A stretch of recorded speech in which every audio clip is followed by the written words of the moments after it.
Good morning and welcome to our case of the week for February 8th, 2022.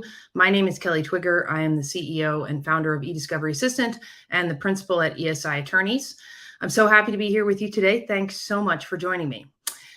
Each week, as you know, through our partnership with 𝐒𝐨𝐧𝐝, we choose a recent decision from the eDiscovery Assistant case law database, and that highlights key issues for litigators and those involved in the eDiscovery process, and talk about the practical implications of that decision for you, your practice, and your clients. One of the things, I'm going to apologize in advance for the glare that we're getting on the screen today.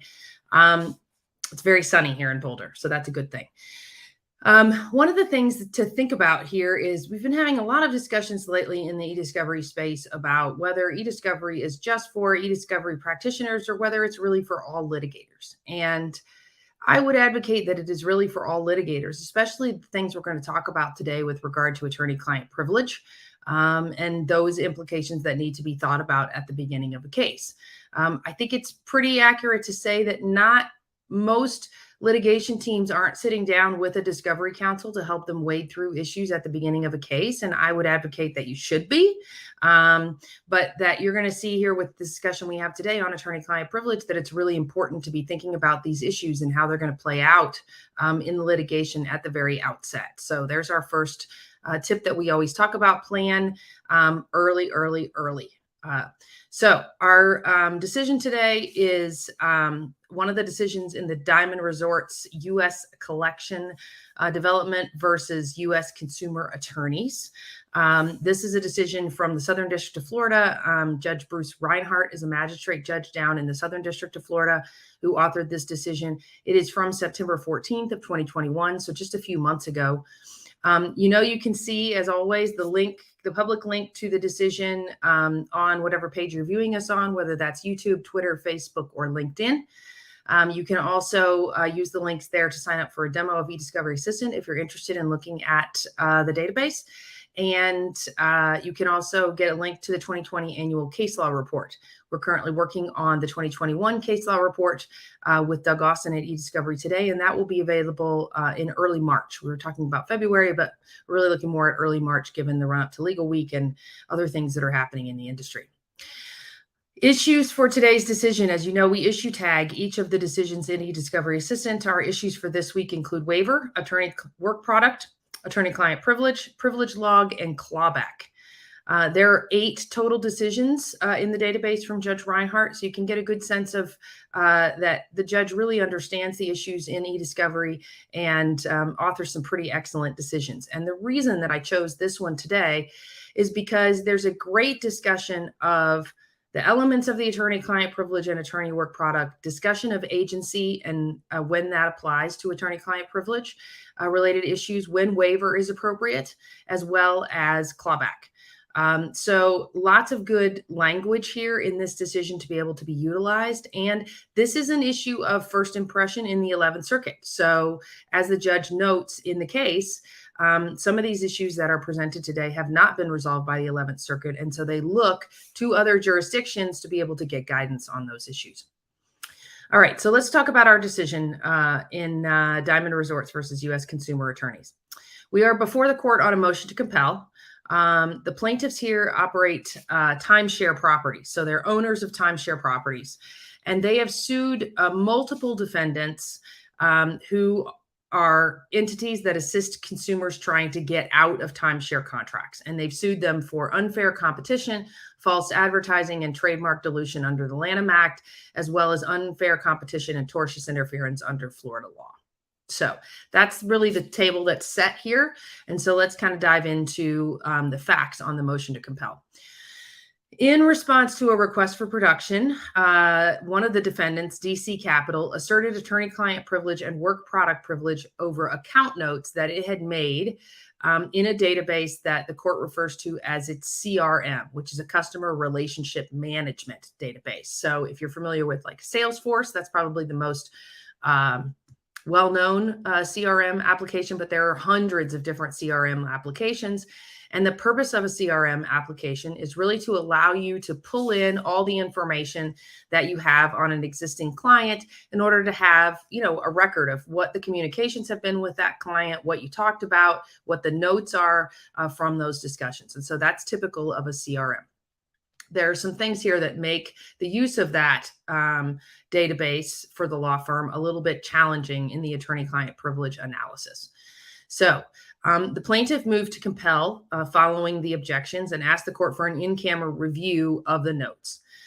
There's a separate issue in which DC Capital had already produced 8 of the account notes, and they asked to claw those back. So that analysis, the analysis that we're going to talk about with regard to attorney-client privilege and work product, applies both to the account notes that are not produced as well as the account notes that were inadvertently produced. So let's understand a little bit about the relationship between the defendants, because there are multiple ones of them. Newton is a timeshare exit company that provides advice and assistance to timeshare owners who want to get out of their contracts. Newton hired DC Capital, who is at issue on this motion to compel, to assist its clients with legal representation. Both of them are defendants in the case, so we're not talking about a third-party issue. This is a full-on party issue. Now, as permitted by the District of Columbia Rule of Professional Conduct 5.4b, DC Capital has non-lawyer partners who are also executives of Newton. The partners, the named partners are relevant to the discussion, but they're not really analyzed in the decision. So we're going to leave that out for today. Newton ESA is a business solutions company that was hired by DC Capital to provide the law firm with administrative and back office services, including, but not limited to, the use of Newton's CRM software. So essentially, you've got a relationship between these 3 parties, right? And the question is whether the fact that you've got non-lawyers who might have access to this information ultimately destroys the privilege. So a little bit about the use of the CRM software at DC Capital. Newton ESA, which is separate than the other Newton, provides use of the CRM software. Attorneys at DC Capital use the CRM software to upload notes and document communications with their clients. So essentially, I have a phone call with my client. I make notes about it. If I'm at DC Capital, I'm an attorney, I'm uploading those notes to this CRM system. Now, here's the sticking point. Other DC Capital employees who are acting as valid agents for the attorney, such as paralegals, legal operations specialists and managers, and customer experience specialists, have access to those CRM notes, as well as documents that are generated by DC Capital and Newton employees on behalf of Newton.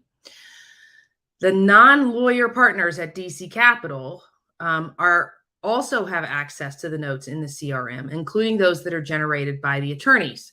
However, DC Capital says that the non-lawyer parties do not access the notes for DC Capital.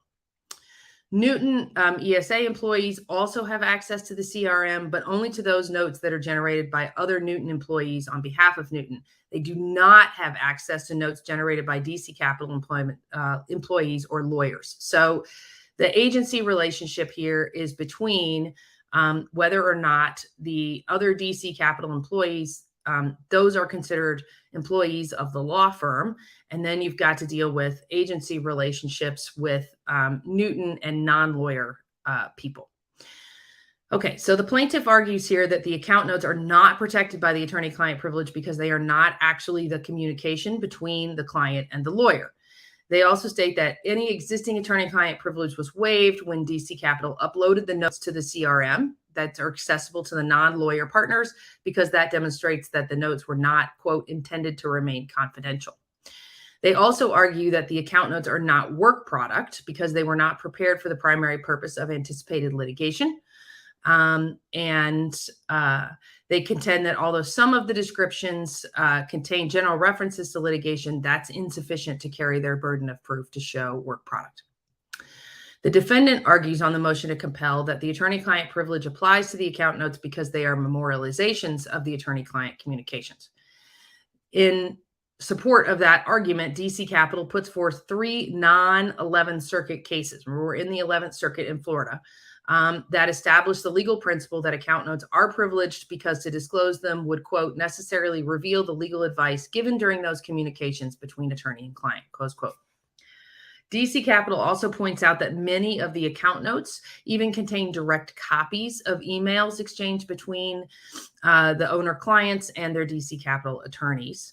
And regarding the non-lawyer partners' access to the CRM, DC argues that there is no waiver because although it's true that the non-lawyer partners could access the accounts in the CRM, they actually do not access them. And as such, they are still intended to remain confidential. DC Capital also reiterates that other Newton ESA employees do not have access to the DC Capital account notes in the CRM, and thus their level of access does not jeopardize confidentiality from an analysis perspective. Regarding work product, DC Capital argues that the designated account notes constitute opinion work product and were prepared in anticipation of litigation. As evidence of either the ongoing or imminent litigation referred to in the account notes, DC Capital provided a declaration from a DC Capital partner that laid out with regard to each specific note how they were in reasonable anticipation of litigation, as well as attaching documents, complaints, and other information that was subsequently filed regarding those cases. DC Capital also argues that the non-lawyer partner's access to the account notes does not waive the work product privilege because the non-lawyers don't have access to the account notes. And even if they did, they're not litigation adversaries. All right, so what are our issues that are kind of teed up here? We've got these notes that are memorializing attorney-client communications. The first question is, are they privileged? And is there anything regarding the non-lawyer participation or other employee participation or access to those notes that creates some kind of waiver, a breach of the confidentiality for attorney-client privilege? So that's our first issue. The second issue is, does any of that analysis change when the DC Capital lawyers upload those notes to the CRM system where non-attorneys do have access? Now, these are really important issues because you've got big implications here, right? If you're using Teams right now and you're keeping track of conversations in notes and other people have access to that information, is that a breach of the attorney-client privilege? And so this is an important decision from a perspective. And quite frankly, I was surprised that there was no law in the 11th Circuit. There is law in other parts of the country, but it is not as well articulated an issue as I would have thought. I mean, I think for most of us, we would consider that our notes as attorneys are attorney-client privileged. And memorializations of those conversations, which happens thousands of times every day, are in fact privileged. So this is a key issue. So the court really starts with the analysis of looking at the standard on attorney-client privilege, attorney work product, agency. With regard to the attorney-client privilege, there's some really great language here that I think you should pay attention to. In order to claim attorney-client privilege, the proponent of the privilege must prove that what is sought to be protected is 1, a communication, 2, made between privileged persons, 3, in confidence, and 4, for the purposes of obtaining legal assistance for the client.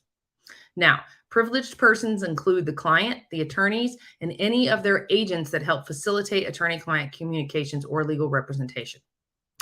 The court notes that it is well established that, quote, the party invoking the attorney-client privilege has the burden of proving that an attorney-client privilege existed and that the particular communications were confidential, close quote. So the party invoking the privilege has the burden of proving by a preponderance of the evidence that each essential element of the privilege is present with respect to each communication of the document. Now, I talked about the case law that DC Capital cited from other jurisdictions, and the court goes through that case law in detail, and it's a really good analysis of what other jurisdictions have looked at in terms of memorialization of client communications. The court also notes that it should not have to guess or speculate about the applicability of the privilege, but the party asserting it has the affirmative duty to demonstrate that it applies to each document or communication sought to be disclosed. So no grouping of documents together, unless we're talking about thousands of entries. You've got to meet your burden for each of the documents or communications that you claim privilege for.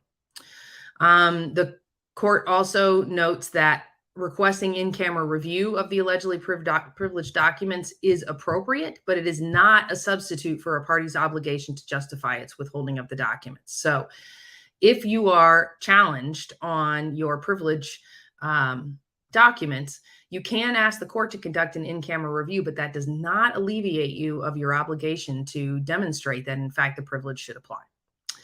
Okay, now moving on to the analysis on the agency exception. This is really important. I've seen this come up in a number of cases for clients. And what's really important is that the agency exception is jurisdiction specific. So what constitutes agency is going to be based on the jurisdiction that you are in, and you need to do that research independent of anything else that you've done previously. Now, with regard to agency, privileged communication retains its protective status even if it's disclosed to a third party, as long as that third party meets the qualifications of a valid agent. And again, the party seeking the benefit of the privilege has to prove that the third party was reasonably necessary to the effective representation of the client. That is the standard that the court enunciates here in the 11th Circuit. Again, I'm telling you, it's different in different jurisdictions.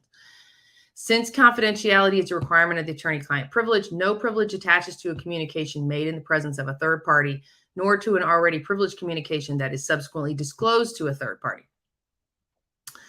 Now, the court had already issued in this case a privilege order, and it refers to that order a few times throughout this decision. And it also notes that there are distinct concepts related to privilege, that a communication is never privileged because it was not confidential when made.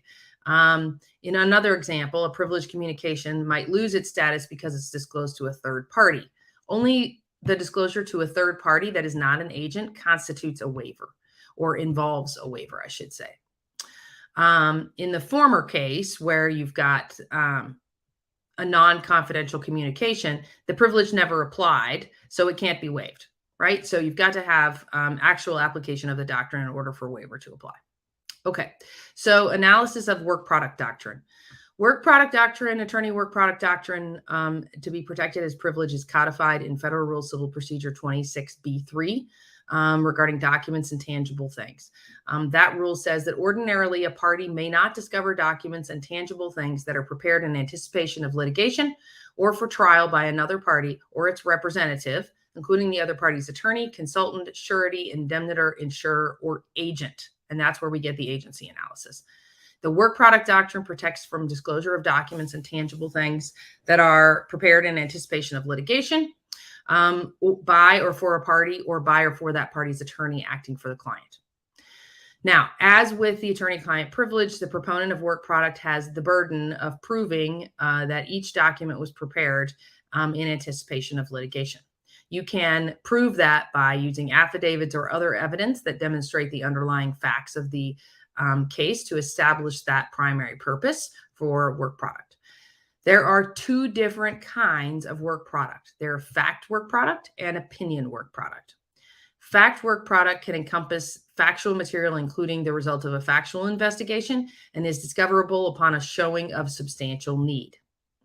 In order to discover fact work product, there are multiple factors that have to be considered. The court here lays out 3 factors, but calls it a non-exhaustive list. And those 3 factors are the importance of the materials to the party seeking them for case preparation, the difficulty the party will have obtaining them by other means, and the likelihood that the party will not have to seek the substantial equivalent of the documents that he seeks, even if he gets them by other independent means. Now, opinion work product is material that reflects an attorney's mental impressions, conclusions, opinions, or legal theories. And this is a quote from the court that's important. It states, the 11th Circuit has held that while the disclosure of fact work product can be compelled upon a requisite showing, opinion work product enjoys a nearly absolute immunity and cannot be discovered merely upon a showing of substantial need and an inability to secure the materials by alternate means without undue hardship. The test is that's laid out under Rule 26B3A2 and has to be discoverable in only very rare and extraordinary circumstances. So remember, you've got to distinguish between fact and opinion work product when applying that privilege. Okay, now, key to the analysis here for work product privilege is that it differs from the attorney-client privilege in that a disclosure to a third party does not necessarily destroy the privilege. The proper analysis is whether the work product is created and maintained in a way that is designed to conceal it from the opposing party, not whether it was intended to be kept confidential from all third parties. So big difference in the analysis between opinion work product and fact work product. All right, now that we've got all that laid out, let's talk about applying it to the case at hand. The court here found that DC Capital had presented sufficient evidence to support the existence of the attorney-client relationship between the client and DC Capital's attorneys by showing the court letters of engagement and power of attorney that established the relationship. The court also found that the memorialization of the confidential discussions with the client and the attorney does not destroy the privilege. So the very fact that attorneys made notes following the client discussions does not destroy the privilege. The question is, whether the 11th Circuit is going to adopt what these other jurisdictions have found in applying the privilege to memorialization. And the court says this: in keeping with the findings of those cases, which it does choose to follow, it follows that if the documents in question memorialize 1, communications, 2, made between privileged persons, 3, made in confidence, and 4, for the purpose of securing legal advice, then the memorializations fall within the attorney-client privilege. And so they essentially rejected the plaintiff's argument on the motion to compel that they were not privileged. The court then did an in-camera review of several of the notes and a random sampling of the rest of them to determine whether those 4 criteria were met, but also puts a lot of weight on the entries on the privilege log that describe the notes and finds that they are all privileged and properly withheld based on the analysis that we just talked about. The court then, discussing the uploading of the account notes to the firm's CRM, does not preclude the attorney-client privilege, even though it is accessible to non-lawyer partners at the firm. Now, this is a place where I find this case interesting because it really essentially takes DC Capital's word for it that the non-lawyers don't have access to that information. I think that's something that needs a little bit more factual development. But again, we're just looking at what the 4 corners of this decision show us here. In terms of proof on the fact that the non-lawyers did not have access to those notes, the defendant offered evidence that its policy is to allow non-lawyer partners access to the CRM, but that they don't monitor the account notes, even though they could access them in their day-to-day roles. There's also no evidence to show that when the lawyers uploaded the notes, they knew that the non-lawyers had access to them. I'm not sure that under other circumstances that would hold up in terms of a privilege analysis. So it's a little suspect to me, but I think it's an interesting issue for us to note. And essentially, the court found that the defendant believed that the notes would remain confidential. The court applied the same analysis to the 8 notes that needed to be clawed back and found that they were attorney-client privilege and could be effectively clawed back. All right, so that is the court's analysis. What are our takeaways? Well, first, we've talked about this before on the case of the week, but it is really crucial to understand the relationships that you have and whether they create agency for purposes of privilege. Analysis of agency varies by jurisdiction, as I mentioned. So you've got to do the analysis for each jurisdiction that you're in. And you should know before you begin review of documents what agency analysis is going to apply so that you can have your reviewers coding documents for privilege if they are from a particular agent and contain legal advice. Now, we talked about this already, but this case presents the unique issue as to whether attorneys can store their notes and whether access to them by a non-lawyer will break the privilege. Here, under the facts of this case and the analysis that's adopted by the Southern District in the 11th Circuit, the answer is yes, they can maintain those notes in a place where non-lawyers have access to them, and they will maintain privilege. Next takeaway, know the elements of the privilege and do your analysis early. Don't wing it trying to get to the privilege log out quickly after a production. So that's where I'm seeing a lot of these privilege challenges where the language of the privilege log is not sufficient to give the other party enough information about whether or not a document is in fact privileged. The court's decision here goes a long way to show that the descriptions of a document on a privilege log is going to be important as to whether or not the privilege applies. So make sure that your notes are determining that they're made in anticipation of litigation, that they're memorializing client discussions, and that they are seeking legal advice. Okay, that's our case of the week for this week. Thank you so much for joining me.